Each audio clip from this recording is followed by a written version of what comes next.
നമ്മളിന്ന് ഉണ്ടാക്കാൻ പോകുന്നത് ഒരു കുക്കുംബർ ജ്യൂസാണ്. നമ്മുടെ ശരീരത്തിന് ഒരുപാട് ഗുണങ്ങളുള്ള ഒരു പച്ചക്കറി, ഒരു ഫ്രൂട്ടും കൂടിയാണ് ഇത്. ഇതിൽ ഒരുപാട് കാൽസ്യവും ഫൈബറും അടങ്ങിയിട്ടുള്ള ഒരു ഫ്രൂട്ടും കൂടിയാണ് ഇത്.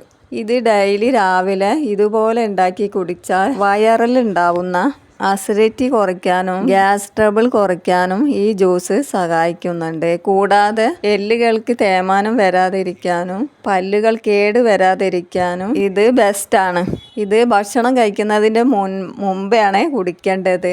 കുടിച്ച് ഒരു 15 മിനിറ്റ് കഴിയുമ്പോൾ തന്നെ നല്ല വിശപ്പ് വരാൻ തുടങ്ങും. അപ്പം മസ്റ്റായിട്ടും ബ്രേക്ക്ഫാസ്റ്റ് കഴിച്ചിരിക്കണം. എന്നാൽ നമുക്ക് കക്കേരി ജ്യൂസ് അടിക്കാൻ നോക്കിയാലോ? വീഡിയോയിലേക്ക് പോകുന്നതിന് മുന്നേ ചാനൽ സബ്സ്ക്രൈബ് ചെയ്യാൻ മറക്കരുത്. കൂടെ ഒരു ലൈക്കും ചെയ്യണേ.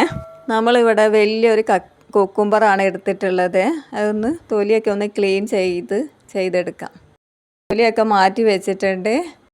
ഇനി അതൊന്ന് കട്ട് ചെയ്തെടുക്കാം. ഇനി ഒരു മിക്സിൻ്റെ ജാറിലേക്ക് ഇട്ട് അടിച്ചെടുക്കാം. ഇത് നമ്മൾ അടിച്ചെടുക്കുമ്പോൾ വെള്ളമൊന്നും ചേർക്കാതെ വേണം അടിച്ചെടുക്കാനായിട്ട്. അങ്ങനെ നമ്മുടെ കുക്കുംബർ ജ്യൂസ് ഇവിടെ റെഡി ആയിട്ടുണ്ട്. നിങ്ങളെല്ലാവരും ഇങ്ങനെ ഒന്ന് ജ്യൂസ് അടിച്ച് നോക്കണം. നമ്മുടെ വീഡിയോ ഇഷ്ടപ്പെട്ടാൽ സബ്സ്ക്രൈബ് ചെയ്യാൻ മറക്കരുത്. ലൈക്കും